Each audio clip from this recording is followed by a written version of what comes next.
I've been driving trucks for nearly 15 years now. You'd think after all that time, I'd have seen everything. But nothing in my career prepared me for what happened that night in the middle of nowhere. It was late September, and I was hauling cargo through the Dakota Badlands, a stretch of road so desolate it felt like another planet. My rig was loaded with auto parts bound for a distribution center in Wyoming. The drive had been uneventful so far, miles of pitch-black highway, my headlights barely cutting through the inky darkness. I should have stopped hours ago. My eyelids felt like lead, and every so often, I caught myself drifting, the distant blur of the road snapping me back. But I was on a deadline, and stopping meant lost time and lost money. The air outside was thick and unmoving. Even with my window cracked, the silence of the night pressed against me, heavy and unnatural. No distant howls, no chirping crickets. Just the low hum of my engine and the occasional static from the CB radio. Then I saw it. A pair of red taillights in the distance, flickering through the dark like dying embers. As I got closer, I could make out a car, an old sedan, parked dead center in the middle of the highway. The hazards blinked sluggishly, casting eerie shadows against the asphalt. The driver's side door was ajar, swinging slightly as if moved by a breeze that didn't exist. My first thought was a breakdown. Maybe someone needed help, but something about it didn't sit right. It wasn't just abandoned, it felt wrong, like I'd stumbled onto a scene frozen in time, waiting for me to step inside. I slowed to a crawl, debating my next move. A part of me knew I should just keep going. Nothing about this was normal. But against my better judgment, I eased onto the shoulder, flicked on my high beams, and grabbed my flashlight. The night felt thicker when I stepped out. The air was still, stagnant. Even the steady hum of my truck's engine sounded muted. As I approached the car, I could see the inside was completely empty. No driver, no passenger. The keys dangled from the ignition. A purse sat open in the front seat, its contents spilling onto the floor, a phone, loose change, an old receipt. I took a step back, my pulse picking up. That's when I heard it. A soft shuffling from behind the vehicle, like someone shifting their weight. I snapped my flashlight toward the trunk, but all I saw was the glint of the metal bumper reflecting my light. I wasn't alone. Against my better judgment, I took another step closer. The trunk looked off. Something was wedged in the small gap between the lid and the car's frame. A piece of fabric, maybe. I reached for the handle, but before I could lift it, something moved in the darkness just beyond the reach of my headlights. A shape. A person. They weren't running. They weren't even walking. They were just there, half shrouded in the night, watching me. My breath caught in my throat. I tightened my grip on the flashlight, raising it like a weapon. Then they spoke. A low, rasping voice. Just 2 words. Don't open it. Every instinct in me screamed to get back in my truck and drive. But something about the way the man stood there, barely visible beyond the reach of my lights, kept me frozen in place. Don't open it, he had said, his voice hollow, almost pleading. I tried to speak, but my throat was dry. Instead, I aimed my flashlight at him. The beam caught him just enough to make out his outline, tall, thin, his face gaunt and sunken. He was dressed in filthy clothes, jeans torn at the knees, a jacket so worn it looked like it might disintegrate with one wrong move. But what struck me most were his eyes. Wide, unblinking, filled with something I couldn't quite place. Fear? Warning? I swallowed hard. What's in the trunk? He shook his head, slow and deliberate. You don't want to know. I glanced at the sedan, the keys still dangling from the ignition. I should have just walked away. I should have listened. Instead, I yanked open the trunk. At first, I didn't understand what I was looking at. The interior was dark. The smell that hit me was thick, cloying, like something rotting. Then my flashlight beam caught on something inside. A face. My heart slammed against my ribs. It was a woman. Her body was twisted, crammed into the trunk like a discarded rag doll. Her skin was waxy, unnaturally pale under the harsh glare of my flashlight. A gash ran along her temple, dried blood staining her hair. I stumbled back, my mind struggling to process what I was seeing. Then I heard it. A sharp gasp. The woman's eyes shot open. I reeled backward, nearly tripping over my own feet. She was alive. A strangled noise escaped my throat as I lunged toward the trunk, my hands shaking as I reached for her. I'll get you out. The man behind me took a step closer. Don't. I turned to him, rage and panic twisting in my chest. She's alive. We have to help her. But he just shook his head again, more urgently this time. You don't understand. I ignored him, grabbing at the knots of rope binding her wrists. The moment I loosened them, her body jerked violently. She let out a raw, guttural scream. Not one of pain, not of fear. It was something else, something primal. Her arms shot out, her fingers clawing at my shirt, her grip inhumanly strong. Her eyes, now wild, bloodshot, locked onto mine, her mouth twisting into something that barely resembled a human expression. Then she started laughing, low at first, then rising in pitch, shrill and unnatural. I felt my stomach drop. This wasn't right. This wasn't human. Before I could react, she moved. Fast. Too fast. She lunged. The last thing I saw before I hit the ground was her teeth, jagged, yellowed, far too many of them. And then the world went black. Story 2. I've been driving trucks for a couple of years now. Nothing glamorous, just long hauls through dead highways and isolated backroads. It's a lonely job, but I like it that way. No coworkers breathing down my neck, no customers to deal with, just me, the road, and whatever music keeps me awake. That night, I was hauling freight from Pennsylvania to Illinois, a 12-hour stretch through the heart of nowhere. I was already exhausted from my last delivery, but I figured I could push through. That idea. About 5 hours in, fatigue started gnawing at my brain. My vision blurred at the edges, my head felt heavy, and my reflexes were slow. I knew I needed caffeine fast. I spotted a gas station up ahead, an old, flickering sign, the kind of place that looked barely operational. The lot was empty, the building set back against a row of trees that swallowed most of the light from the road. I pulled in, cut the engine, and stepped out. The air smelled stale, like dust and damp concrete. The store itself looked abandoned. The windows were dark, the neon, open sign barely flickering. I tried the door, expecting it to be locked. It wasn't.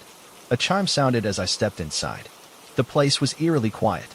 No music, no buzzing from refrigerators, no hum of old lighting, just silence. The only sign of life was the soft whir of a ceiling fan, spinning lazily above me. I walked to the coolers in the back, relieved to see an assortment of energy drinks still stocked inside. I grabbed one, turned around, and stopped. There was someone standing at the counter. I hadn't noticed him when I walked in. He was tall and thin, his features obscured by the shadows. He didn't move, didn't acknowledge me, just stood there, watching. I swallowed. "Hey, man, you open." No response. Something about him put me on edge. He wasn't standing behind the counter. He was in front of it. Too close. Like he'd just been standing there, waiting for someone to walk in. The longer I looked, the more wrong he seemed. His posture was unnatural, stiff, almost mannequin-like. His clothes looked off, outdated, like something out of a decades-old photograph.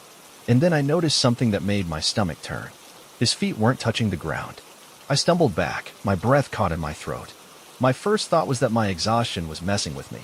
But no, there was space between him and the floor. A shadow beneath him, wavering unnaturally. I blinked, and he was closer. I hadn't seen him move. I took another step back, gripping the can in my hand like a weapon. "What the hell, eh?" Then he spoke. Not with his mouth. The words came from behind me. "You shouldn't be here." I spun, my pulse hammering. The voice had come from the refrigerator, the one I had just opened.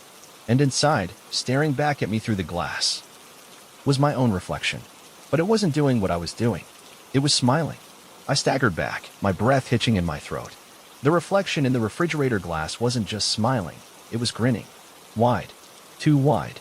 Like it had been waiting for me to notice. I raised a shaking hand to my face. The reflection didn't copy me.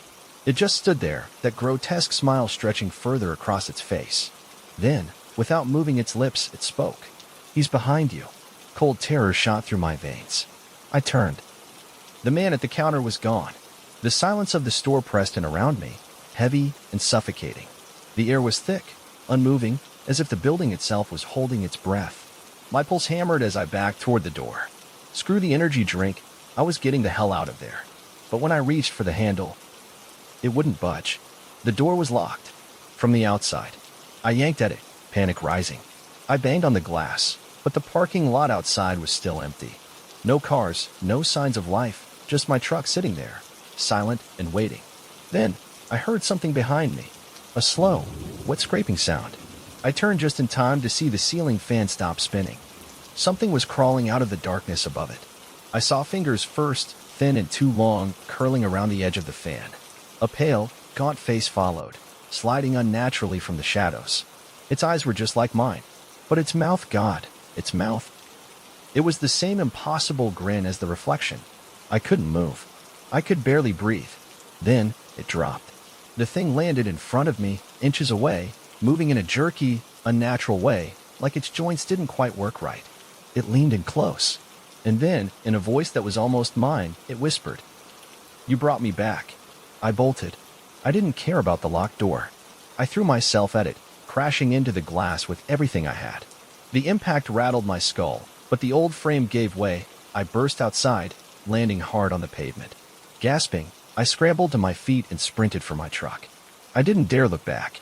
I yanked the door open, threw myself inside, and turned the key in the ignition. The truck roared to life.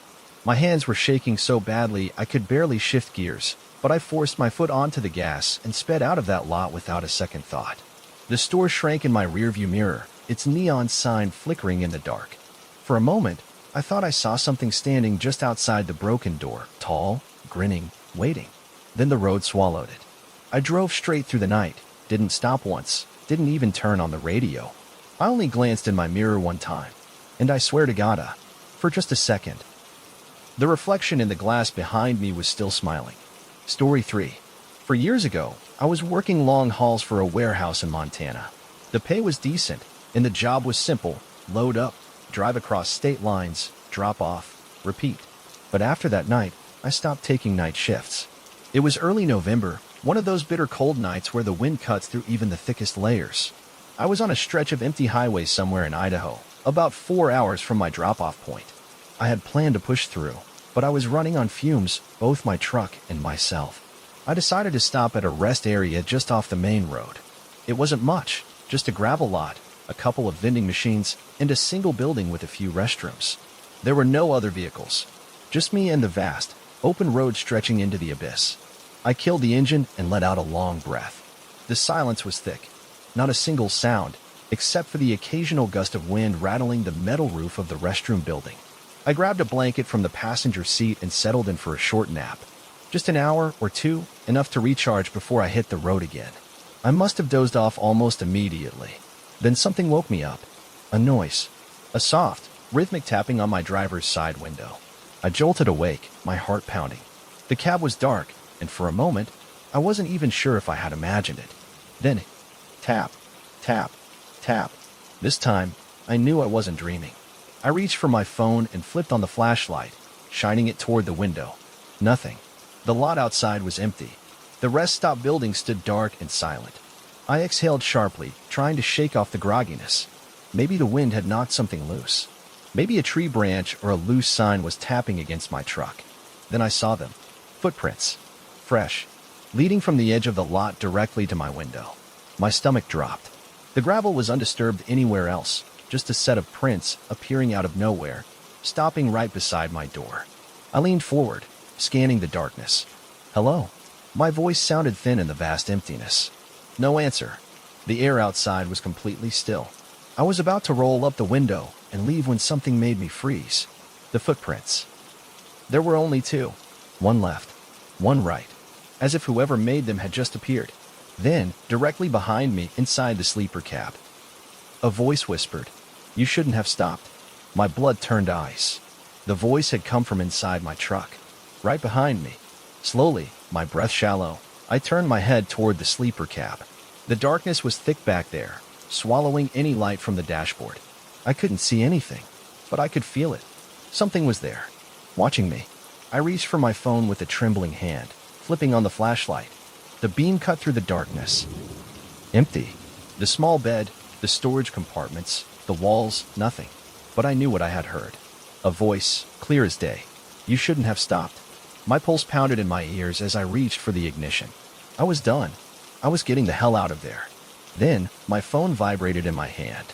A notification. I glanced down. My stomach dropped. The message was from an unknown number. And it read, "Look in the mirror." My breath hitched. No, I didn't want to. I couldn't. But my eyes drifted toward the rearview mirror anyway. And there, in the reflection, I saw it. A figure, sitting in my sleeper cab, smiling. My vision blurred with panic. I whipped around, but nothing. The sleeper was empty. My body screamed at me to run. I slammed the truck into gear, my tires skidding against the gravel as I tore out of that lot. my hands shaking violently. I didn't stop. Not for gas, not for food. I just drove.